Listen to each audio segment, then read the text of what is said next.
Thank you for listening to the Allender Center podcast. I'm Dr. Dan Allender. And I'm Rachel Clinton Chen. We're fiercely committed to providing hope and healing to a fragmented world. And restoration for the heart. Thank you for joining us. Let's get this conversation started.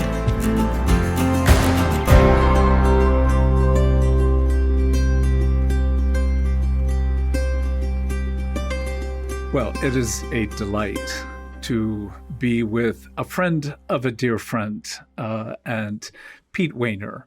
Welcome to this intrepid and, shall we say, effortful podcast to invite you to think with us a bit about the state of the church and the condition of the human heart in the midst of a post-Trump era. How about that for a beginning? That sounds like a great beginning. It's terrific to be with you.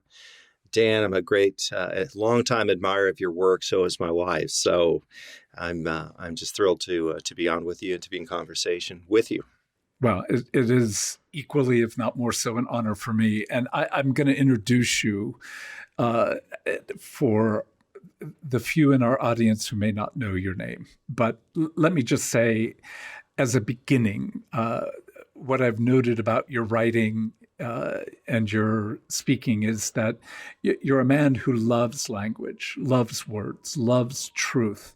But I think what has most captured me is that in that there is a level of both humility and kindness with regard to people who are not fond of you and people who differ with you, people who have actually maybe at one point been friends but turned against you. So the formal introduction, I think, is very impressive. But what I've just discovered and attempted to put words to is you're a remarkable human being. And I'm sure that at one level that's moderately awkward and weird to be introduced that way, but you obviously are a writer, an essayist, I would say a pundit, a former speechwriter for 3 very renowned presidents. You are currently a Trinity Forum senior fellow. There are so many things to be said. People can read you in the New York Times, Wall Street Journal, The Atlantic, which is one of my favorite places to read you. But pundit, comes from the Sanskrit word pandita. And what it seems to imply, I think is very true of you, is that you're a wise man, a skilled, wise man. And so for that, what I would say is what an honor to be with you. You've kind of kept me, most of our audience would never call me sane, but at least on the border of sanity in an era that has been so freaking polarized, divisive, in some ways cruel. And your writing and your thought has been a centering, a returning to what I would hope for the church, what I would hope actually, if we could create tens of thousands of Pete Wehners, we'd be in a far better world than what we are. Now, I'm not sure that would please you to have other 9,999 other of you around, but I think it would be a gift. So as we begin, love to know how you react to that introduction. Well, I'm touched by it and moved by it and a little overwhelmed by it. I appreciate what you say, and I want to accept it graciously.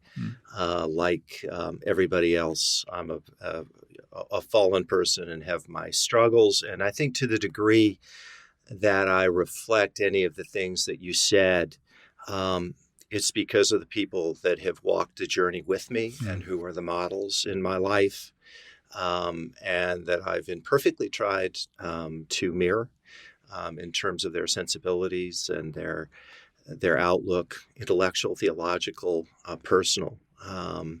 So I'm to the degree that any of those things are true, I'm the product of a lot of different hands and a lot of different hearts, and I do appreciate those people throughout my journey, my journey of life and my journey of faith.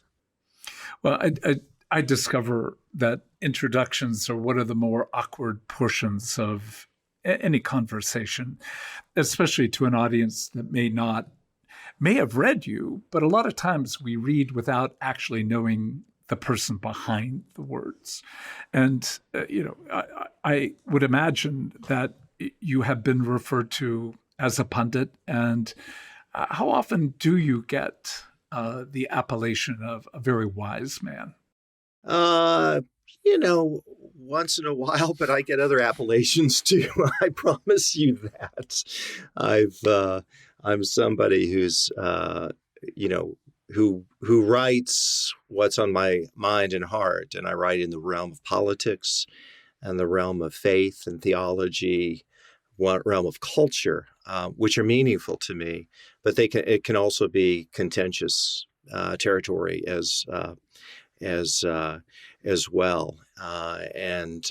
So I suppose, and to some extent, it depends on who's the person that's issuing the moniker. Indeed. Well, one of the things that I find very, very intriguing in terms of your life is that you are an essayist, you are a writer, a pundit, but you began, at least formally, in your work as a speechwriter. Right. For Ronald Reagan, for both Bushes, and speech writing, I have never done, will never do. But in some ways, it feels like the labor of a translator, in that you are not meant to write merely your own opinion. You're meant to reflect something of what you know of the person who is giving the speech. And yet, you're writing the speech out of your own understanding of them well enough to write in your own language on their behalf. Is that a fair way of putting it? Yeah, that's a very insightful way of putting it. Just to clarify one thing, which was I was in the Reagan administration. I wrote for a cabinet secretary, actually, Bill Bennett, when he was Secretary of Education. I was in my mid-20s at that time. That was my first foray into government. But I was a deputy director of speechwriting for President Bush during very eventful times, including 9/11. Speechwriting is very much what you describe. It's actually of all the different kinds of writings that I've done, which is, columns and essays and books and monographs. Speechwriting is probably my least favorite. And the reason is partly because of what you alluded to, which is you're writing in the voice of another person. And so what you have to do is you have to learn what that individual likes and what they don't like. There's not necessarily right or wrong to these kinds of things. Some people, for example, may like rhetorical questions, and others do not. So you have to take that into account. Also, with speech writing, you're writing much more for the ear than the eye, right? Mm-hmm. You're writing with audiences, and then you could have a whole array of audiences. You could do a partisan political event. You could do a joint session of Congress event. You could do, as President Bush did a few days after 9/11, a speech in National Cathedral, which is an event for national healing.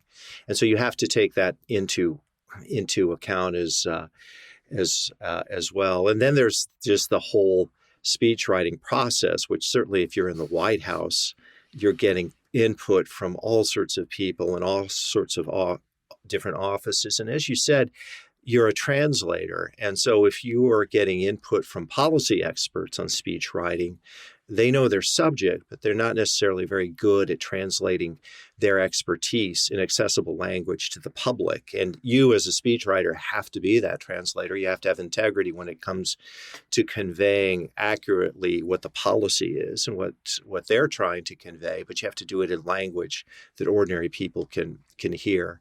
So it requires a lot of different sort of skills, I guess, to try and pull it off. And then when you're in the White House, you're at a pretty high wire act. I would say, with maybe not a net below you. And given that, you're literally, in some ways, the center of contention, drawing forth symmetry from how a person speaks, how they think, but also doing the work of bringing together. So in that sense, you're centric, and yet I can't help but think that there are a lot of divergent, if not contradictory, voices. So if that's a fair representation, how do you think that shaped how you became a writer as you have actually moved from speech writing into, as you said, essays, articles, books, etc.? Yeah, that's a very intriguing question. I think probably it's the way it's shaped me as a writer is that I got you get a lot of input as a speech writer, and unless you're really dull, you're going to be better because of the input of other smart and wise people. But since I've left the speechwriting world, and even I was having a conversation, my wife and I and our daughter, with Philip and Janet Yancey. They were visiting Washington a few weeks ago, and we were talking about writing. And I found myself telling Philip and Janet that I feel like I'm a somewhat different writer now than I was 10 or 15 years ago. I'm a less certain writer than I was. I think when I was younger, I wrote with more certainty and more toward advocacy. As if I'm trying to tell people what to think. I still do that. I mean, when you're a writer, you're paid and published to have opinions. But I think I'm more inclined these days to bring readers in with my own thought process, and then life touches you, and when you're a writer, at least certain kind of a writer, your own life circumstances probably almost inevitably shapes the way you write. Not necessarily the topic, although it can be that, but sometimes in your tone and your tenor. If, for example, you're a person who has been more acquainted with sorrow or grief, that can make its way through one's writing as well.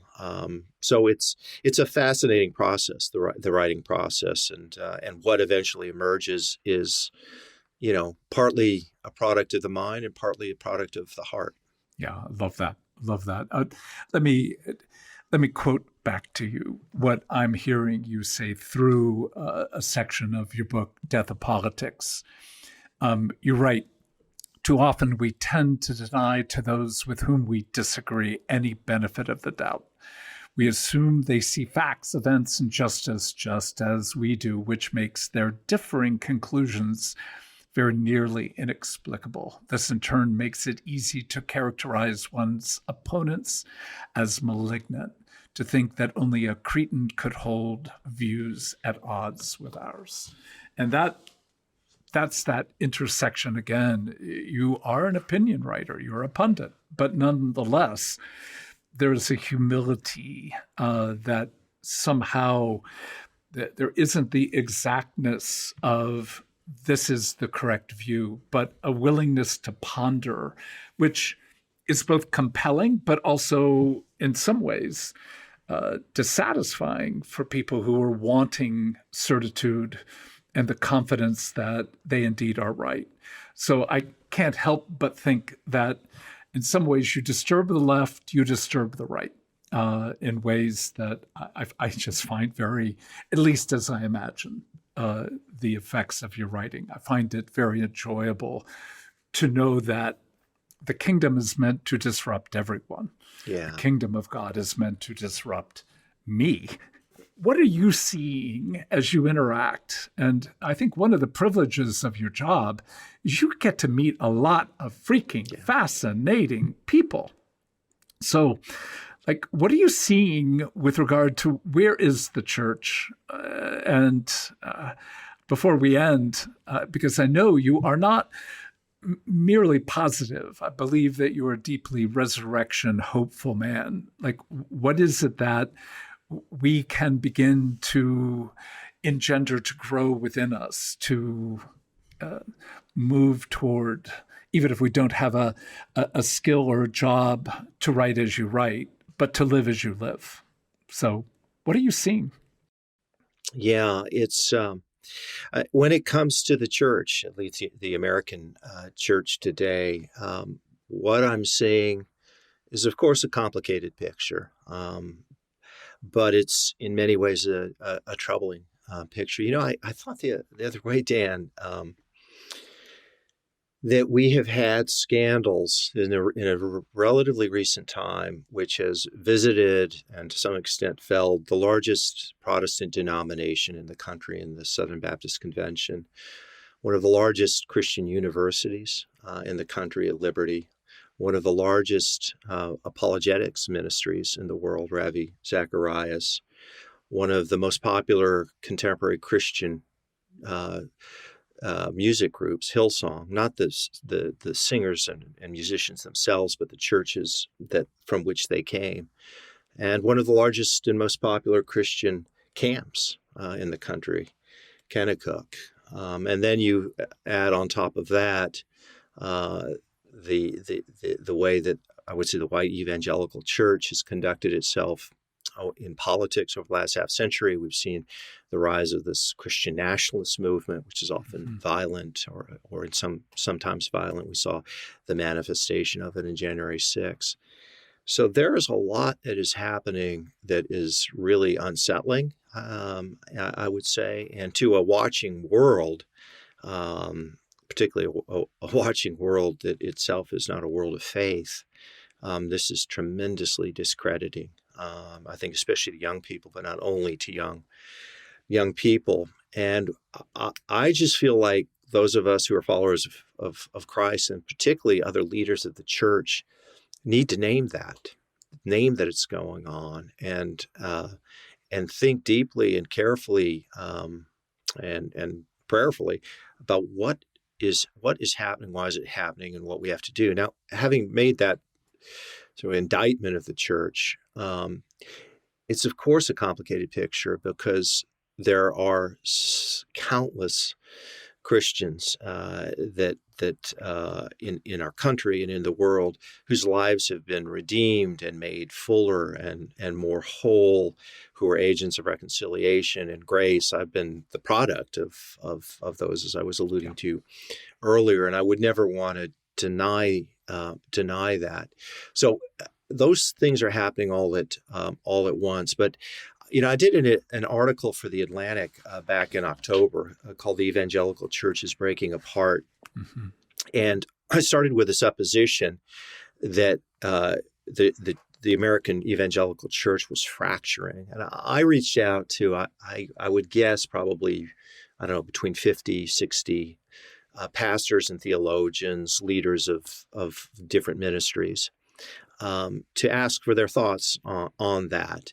What struck me, Dan, is that I don't think a single person took issue with my premise. That is, I didn't hear back from anybody that I recall who said, Pete, I think you're overstating it. I think you're taking a few high-profile examples, and it's a misleading portrait of the church. If anything, I heard mostly from pastors, I would say, who said, basically, you don't know the half of it. And they talked about how the divisions in our broader culture have found their way into the church itself, and in some respects, how the church is driving our cultural divisions as well. That it's a kind of engine of antipathy in our broader society.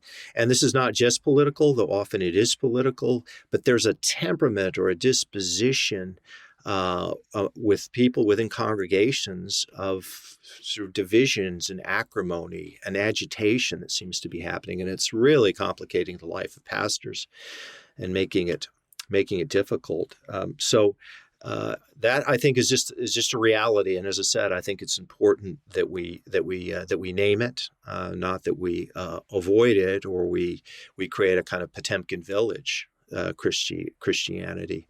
But there are leaders and voices out there that are concerned about the same thing, and so there are ways to get regeneration.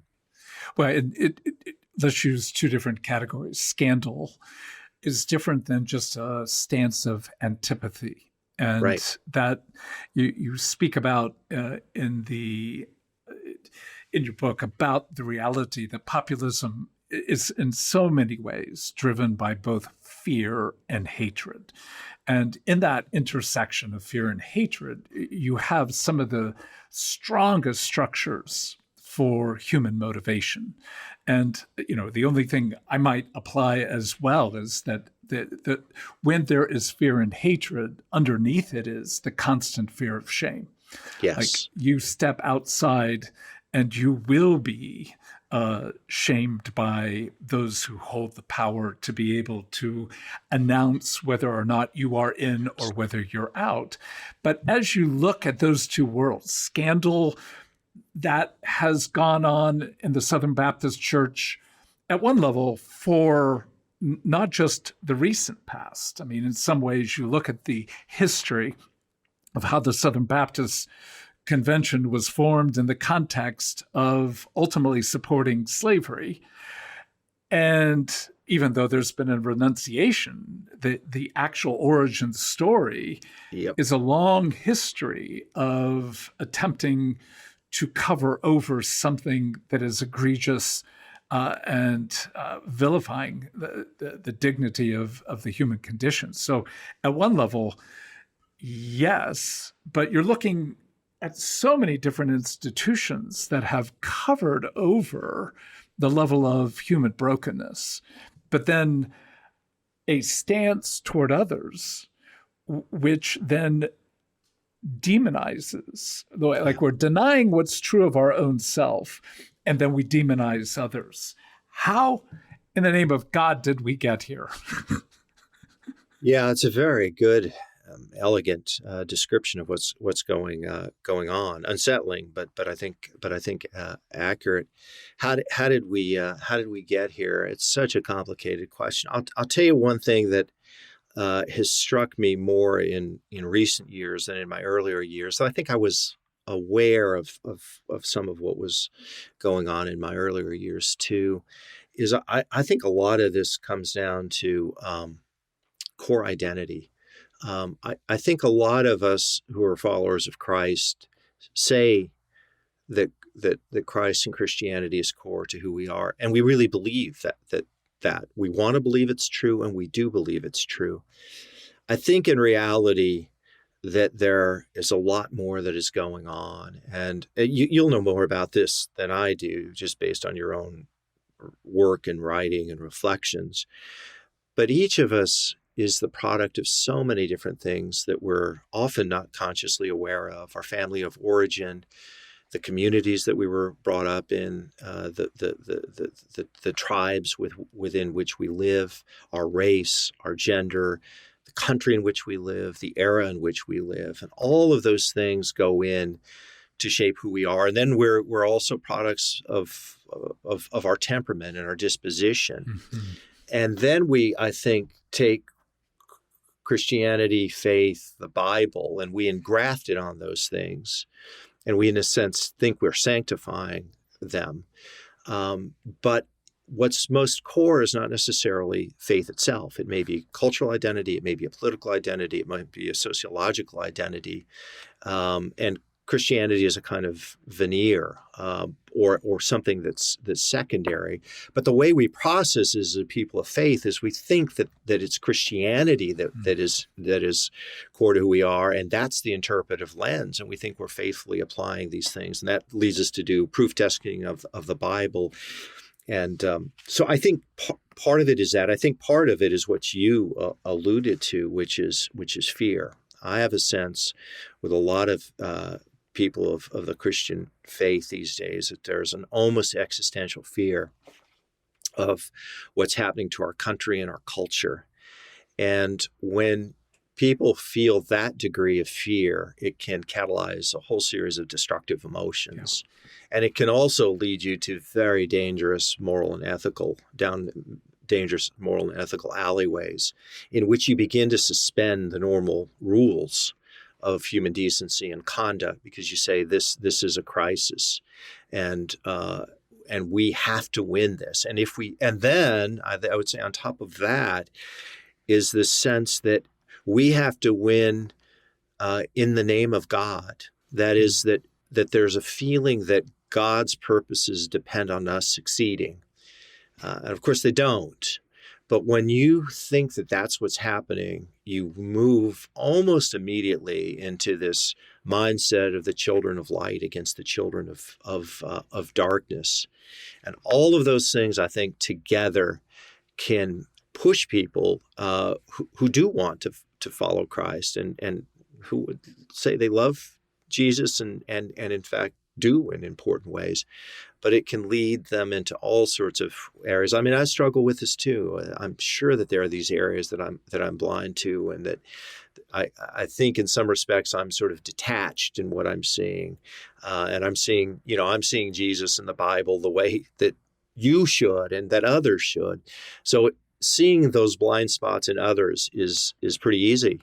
But seeing them in ourselves is harder, and that's why I think it's really important to surround ourselves with people whom we trust, who have standing in our life to speak to our life, and who also see the world somewhat differently than we do. Yes. You don't have to carry that to an extreme. We all need a kind of community of like-minded people. That's what a part of what it means to be in a community.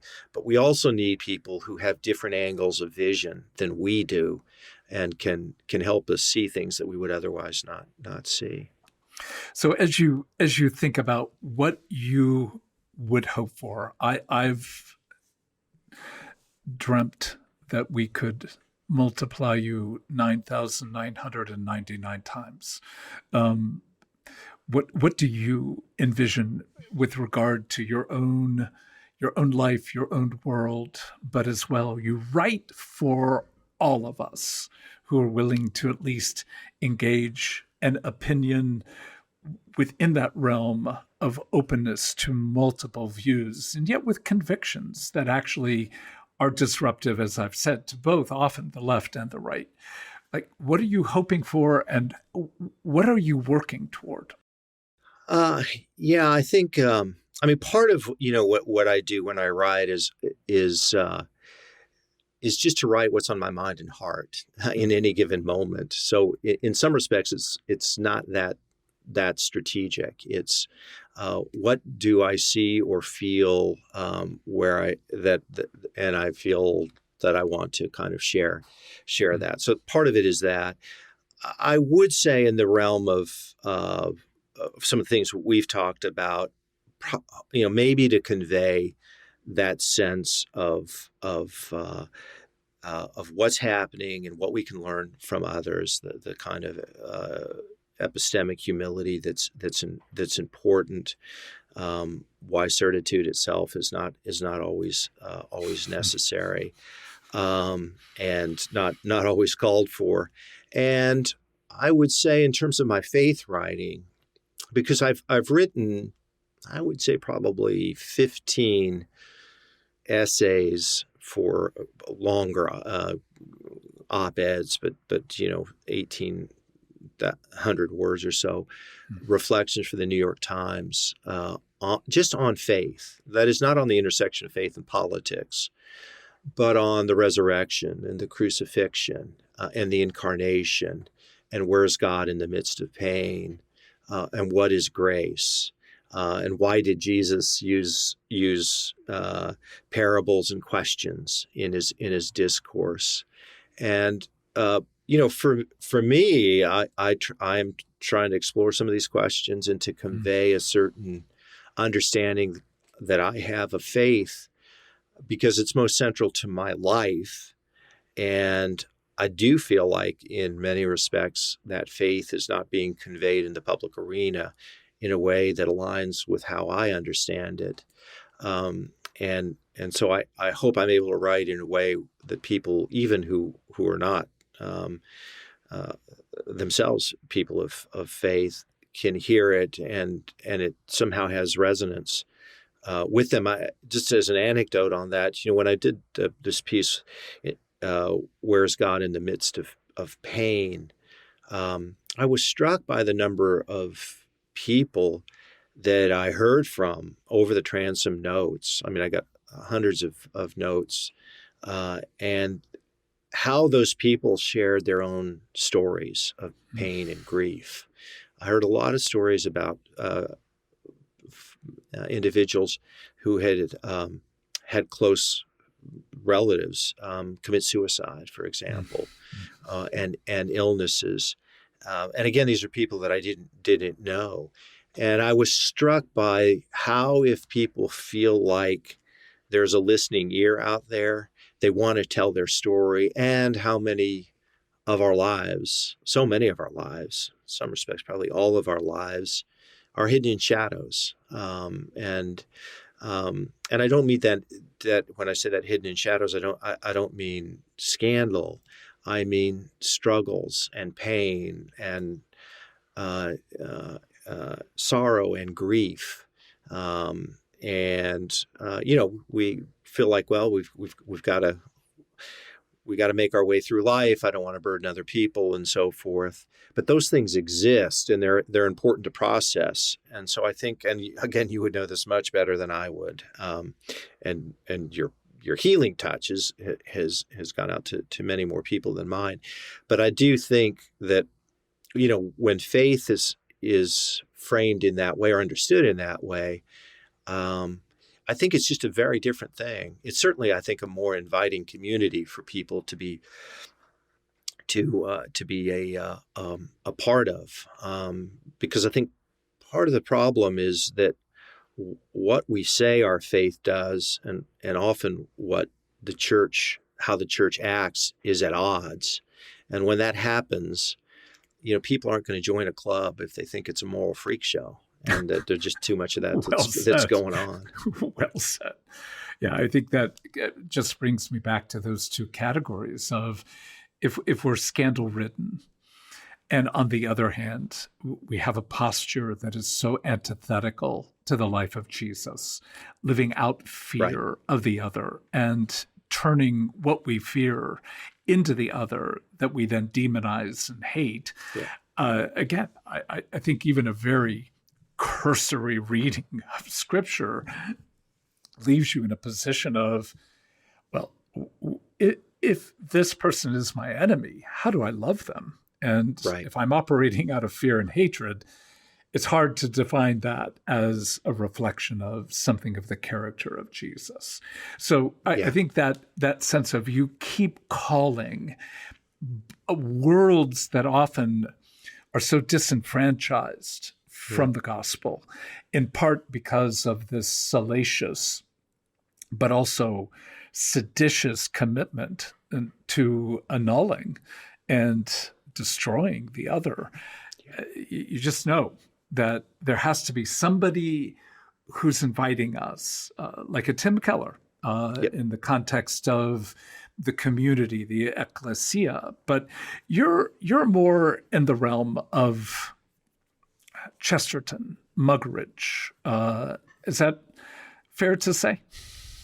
Well, yeah, except that they're 1,000 times better writers and thinkers than I am. It's interesting. Malcolm Muggeridge did have an impact in my early journey in the Christian faith. I still remember a conversation he had with William F. Buckley on Firing Line. I was in college at the time, and I was home for Christmas break. And I think the title of the episode was "How Does One Come to Faith?" And I was early in my Christian pilgrimage at that point. And I remember being struck by how I thought enchanting and winsome Muggeridge was, how erudite he was, and his capacity to connect faith to sort of larger stories and human events.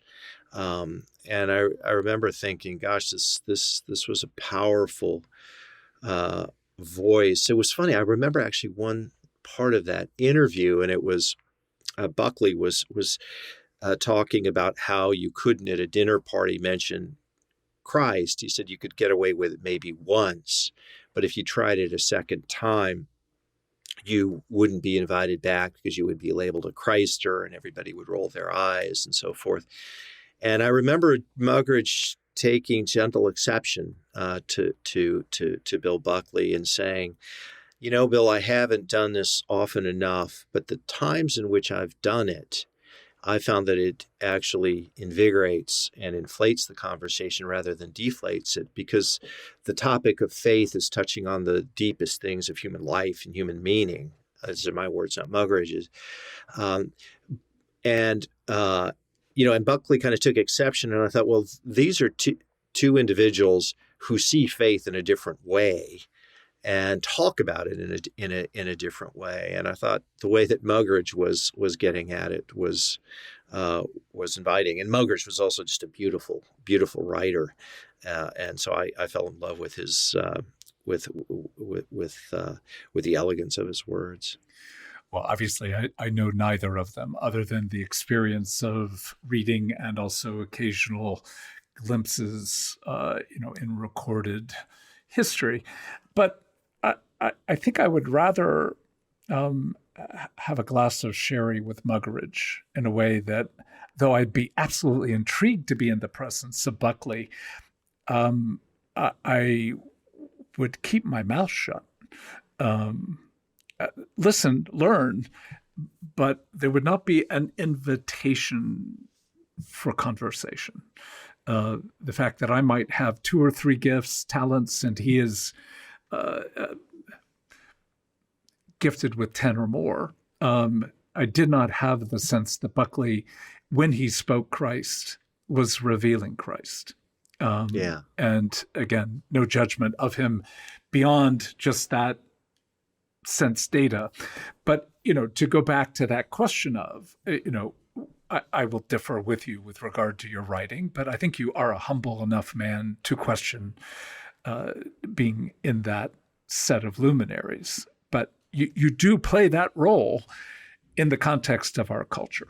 And what weight does that bring you? That's an interesting question.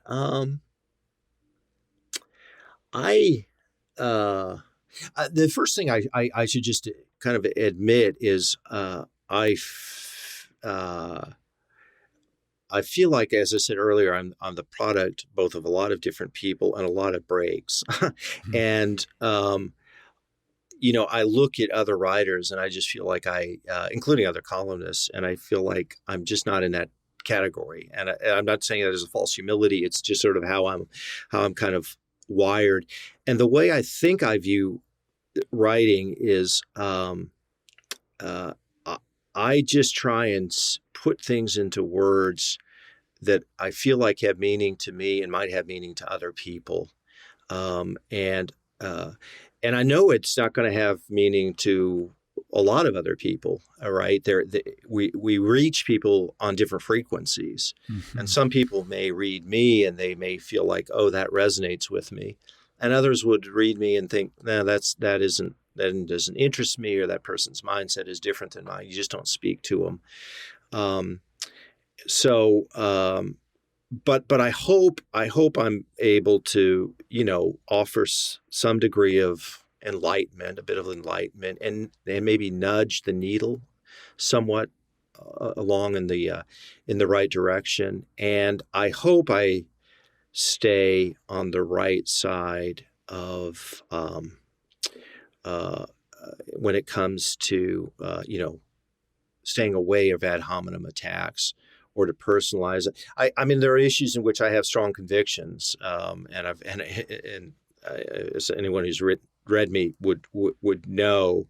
But I do try and ask myself, have I said anything that's crossed a line? And I'm sure I've done that over the years. But I think I've done it less than I would have done if I weren't a person of the Christian faith. And then there's just sometimes I think about my writing if it's on the topic of grief or pain or sorrow, where I hope I'm able to find the words that people would either feel some degree of comfort or some degree of being known.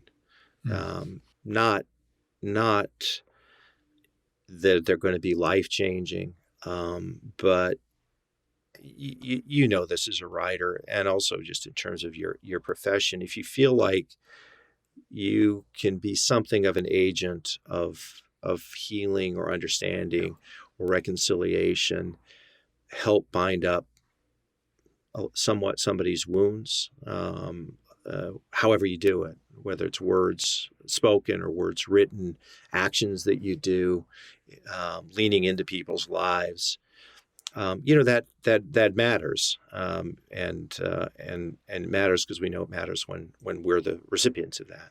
Yeah. Well, and again, I don't want to be in a debate about the quality of your writing, other than I think your writing is beyond just the word excellent. Nonetheless, the reality that you live with a generosity and an intrigue and openness to other ideas and people, but there seems to be a deep commitment not to join structures or people of contempt. And that, there has to be an intentionality, a kind of clarity of, yes, we have different views on X, Y, or Z, but I have something to learn from you. And I am wanting to welcome you to whatever table I have. I may have a very humble meal, but you are welcome to join me. And in that, even where you may become my enemy, I will not engage you with contempt, even if I differ with you. Those are qualities that when I say, could we have 10,000 more of you? That is the very essence of what I think you bring into very complex topics, into difficult discussions where the animosity, fear, hatred often gets felt, again, from the left and the right.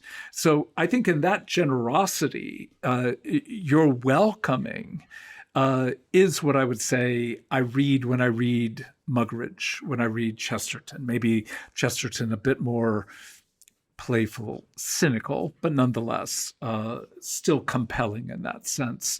So when you think about the cost for you, but the cost for our listeners, like if you want to engage your world, whether you write for the New York Times or not, if you're open, if you're kind, and you have a deep commitment to not salaciously distribute contempt in the way that I see so often my own temptation and others' temptation too,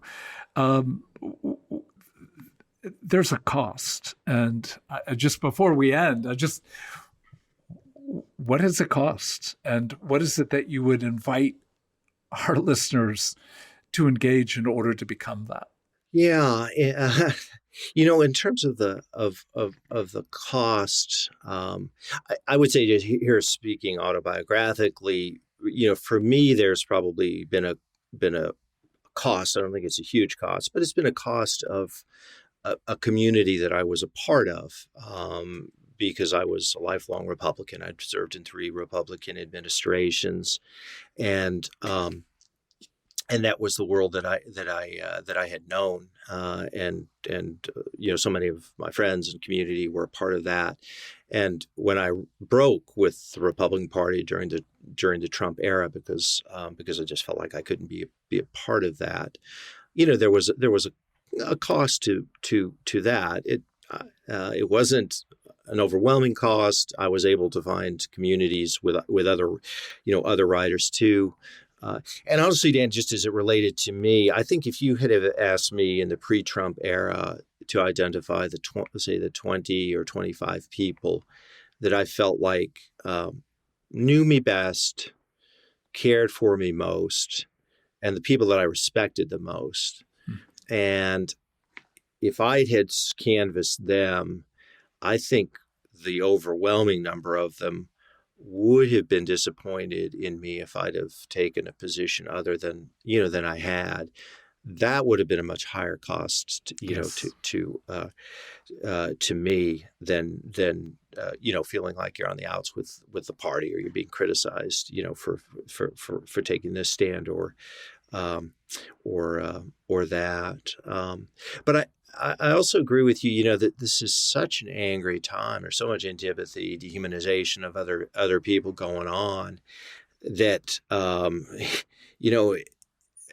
in some ways, I think we probably have to bend the other way, maybe even more than we might naturally do, to listen carefully to other people, to engage with people, to try and hear their story, to ask them, what do you think that I'm missing? What do you think that I don't? What do you think that I don't see? And really, actually listen to that. Years ago, I was much more inclined to be just in terms of personal interaction. If I had, email exchanges with people who took issue with me or something, I could write, a 6, 7, 8 page email, point by point rebuttal, trying to blow apart that person's argument. I'm much less inclined to do that now. Partly because I'm not sure I have the time, but also I've just found that it's not terribly effective. I think I've learned more. In fact, I'm sure I've learned more from psychology over the last 10 years in terms of my understanding of both theology and politics than I have from theologians and from politicians. I've learned a huge amount from the social psychologist Jonathan Haidt, who's helped me understand confirmation bias and motivated reasoning. He uses, I'm sure you're familiar with the elephant in the rider analogy, where we're driven so much by our emotions, things that are transrational, subrational. We think we've come to these places through cognitive awareness, and in fact there are a lot of other things. And I think that's just helped me understand other people. It's helped me understand myself better, and it's certainly, I hope, helped me understand how to stay in relationship with people with whom you have disagreement. So I think we can all do that better than we do in our own lives, with our own families, with our own communities. And I'm sure you've heard an awful lot of stories about families being divided in these times in ways that are really unprecedented in terms of my lifetime. Parents and children not talking to each other, siblings being broken apart, even marriages being strained by differences in politics. And when politics takes that large a place in the life of a country or the life of a family or the life of an individual, it's just too big. It's not meant to do that. And human relationships are going to mean more than political differences, even though politics matters a huge amount. Well, there is so much wisdom in all that you have said. But if I go back to that one simple, brilliantly clear, what have I missed? What do you see that I am not seeing? That changes the structure of conversation, because if it's sincere, or at least even largely sincere, right. It invites that engagement that I know I'm blind on many levels that I know, but I'm obviously blind on so many other levels that I don't know. And that invitation for help, I go back to that phrase often of, I would say I'm a believer, but I also know I'm an unbeliever, that there are just levels of unbelief within me. But the operative word is, I believe, help my unbelief. And so the operative verb at that point is, I need help. And to invite your enemy, so-called, to engage you, to offer help, humanizes. It may not go well, but at least humanizes the engagement. And I think in that regard, what I would say to our audience is, you need to know this man that I'm interviewing. And if you have been in the post-Trump era or in it and experienced a great deal of conflict, heartache, uncertainty, then I need people who have thought things through as you do in Death of Politics. Not my area, not an area that I've done hardly any real thought in. And I find myself again being centered in a character, you, but in the characterization of what it means to be a man of the kingdom of God as you relate to complex matters and deeply divergent and sometimes disastrously conflictual people. So that invitation to a kingdom way of being, most of us will not write for the New York Times. Nevertheless, there's something about the way you're choosing to live that, again, I would invite our audience to say, what does this man know? How does he work? How does he write? And do we have models in our day? And given a scandal-filled, oftentimes cowardly church, the invitation to us within the church to consider what this looks like, I just think your presence within the world is a gift, and particularly a gift in our era. So to that, I'll say, I look forward to having you back sometime relatively soon. Thanks. It's been a delight to speak with you and even to learn from you in this conversation. And I'd be honored to join you again at some point. Thank you, Pete. Thank you. The Allender Center podcast is produced by the Seattle School of Theology and Psychology. If you'd like more information about the Allender Center, you can look at theallendercenter.org.